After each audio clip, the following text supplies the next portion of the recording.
stop constantly looking at people as a product, where you evaluate them and you evaluate yourself. You know, in our market economy, everything has become a product, we included. And so love seems to have become the moment that the evaluation of the product stops. You have finally been approved when you have been chosen and when you choose. This is Eva Illouz, a sociologist who writes about this very beautifully. It's like love finally becomes the moment you can experience peace. You're no longer looking, selling yourself, proving yourself, trying to capture somebody's attention. It's exhausting.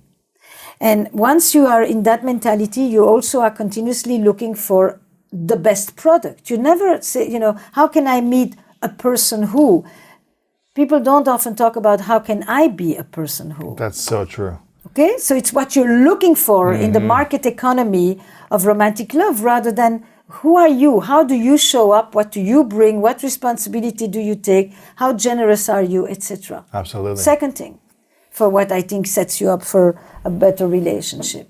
And the third thing is understand some of the things that are really important to you, and don't get involved with someone on the hope that some things will change. Do things ever change with a partner that you want to change? Yes, things do change a lot. I mean, many different things can occur in a relationship, but it's different from I'm coming in here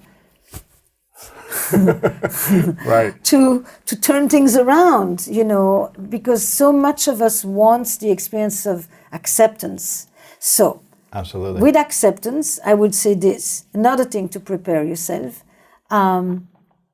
You can love a person wholly, WHOLLY, without having to love all of them. What do you mean by that? It means that the notion of unconditional love is a myth. Adult love lives in the realm of ambivalence, which means that relational ambivalence is part and parcel of all our relationships. We have it with our parents, our siblings, our friends, which means that we continuously have to integrate contradictory feelings and thoughts between love and hate, between excitement and fear, between envy and contempt, between boredom and aliveness. You continuously negotiate these contradictions. That ambivalence and living with that ambivalence is actually a sign of maturity rather than continuously then evaluating. See, in the beginning, you evaluate, is this the right one? Is this the one and only? Then it becomes, shall I stay or shall I go? How do I know I have found the one? Is the pre-marital or the pre-commitment relationship. And then afterwards it becomes, is it good enough? We continuously continue with the evaluations, right? Is it good enough? Or how happy am I? Am I happy enough?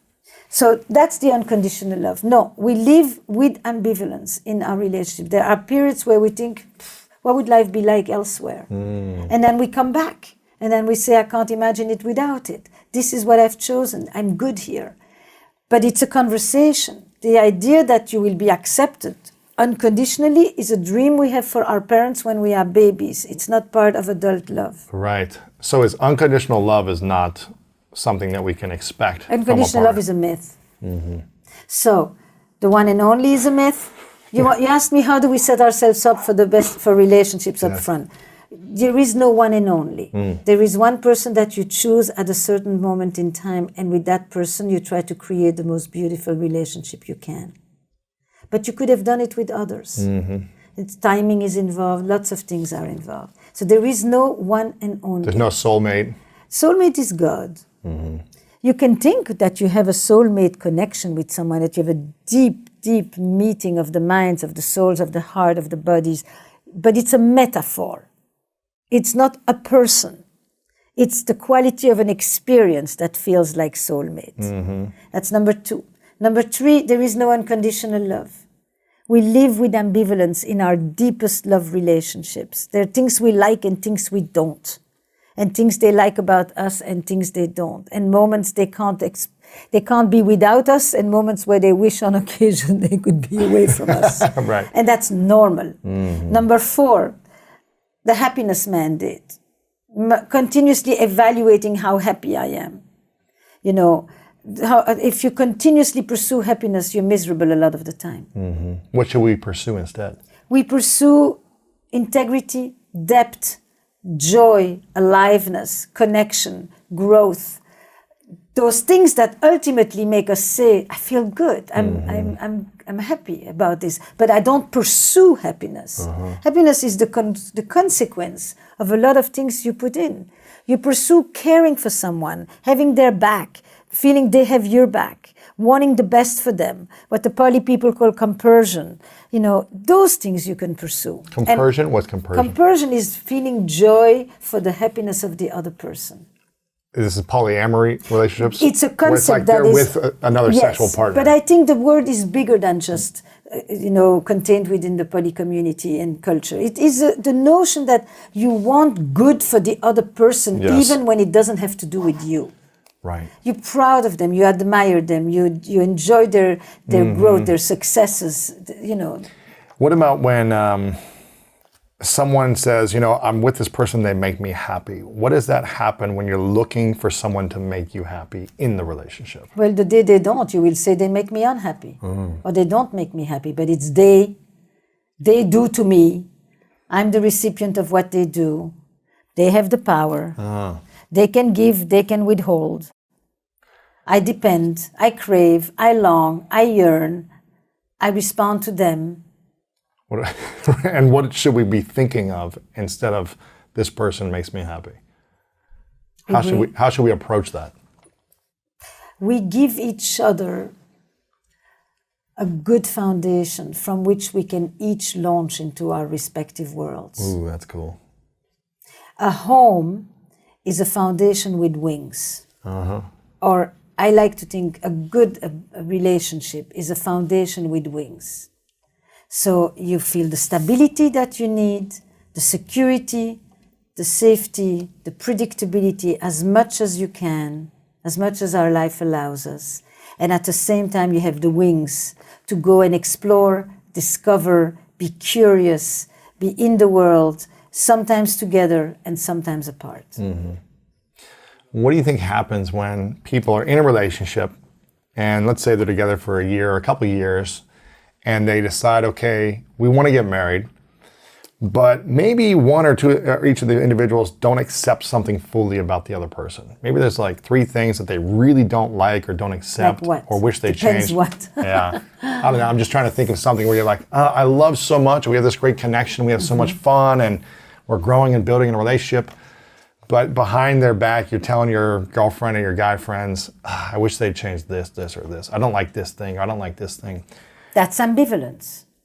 What does that mean? Meaning that you have to be able to live with the contradictory thoughts and feelings of what you like and what you don't like. What makes you want to be here and what makes you not want to be here.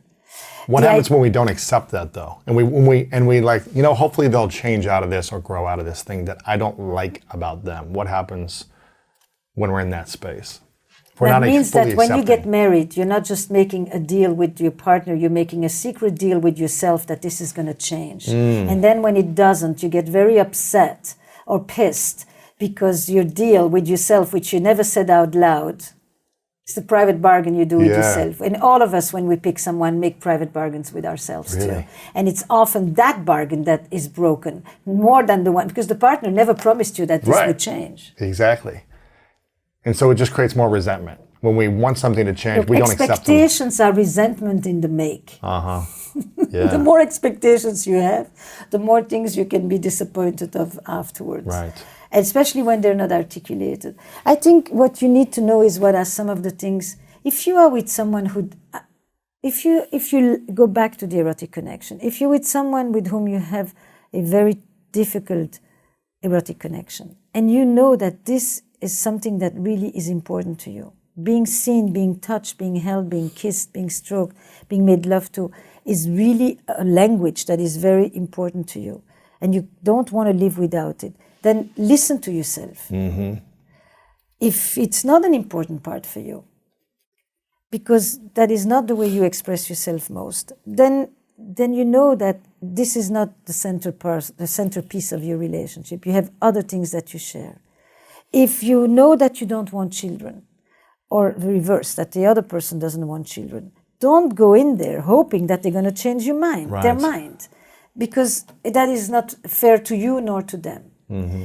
If you are with someone who says, I do not want to marry, and you do, or if you are with someone who says, I see love plural, I do not see myself just with one partner, and this is very clear to you that that's not okay, or that you want it differently, listen to yourself. Those Right. are values that involve life decisions, that you don't sit there waiting till they're going to catch up with you. And what happens when two people's values are not in alignment?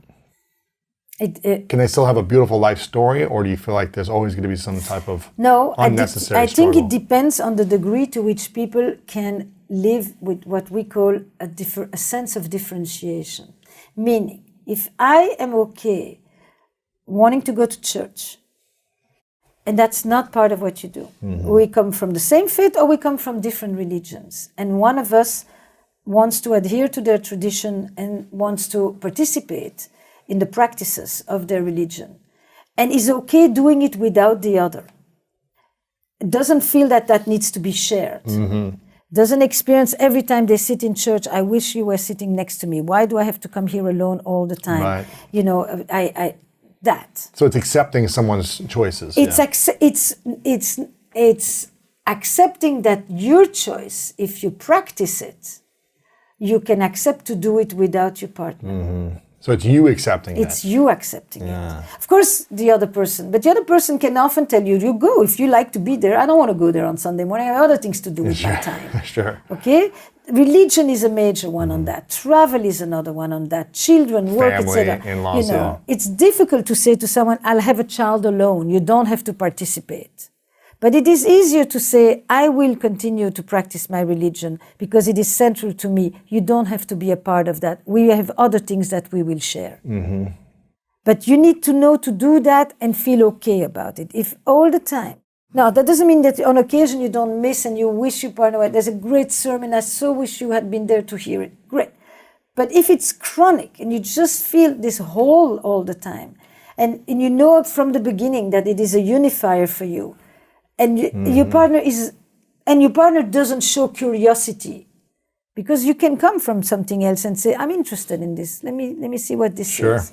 If you want to go back to live in your home country and your partner has zero intention of leaving where they are, listen to them. Don't hope. Mm-hmm. If they tell you, yes, I would like that at some point, then listen carefully. If they're saying this to pacify you, if they're saying this to make sure that you don't leave them, or if they truly intend to do this at some time. Mm-hmm. And don't hope something's going to change. Don't hope they're going to do something later after you get married or in a committed relationship. Start from the place that it's not going to happen. Yeah. See how it is for you. Can you accept that? Can you accept that? Then, if things change, all the better. Mm-hmm. But don't start with the hope that it will be different. Right.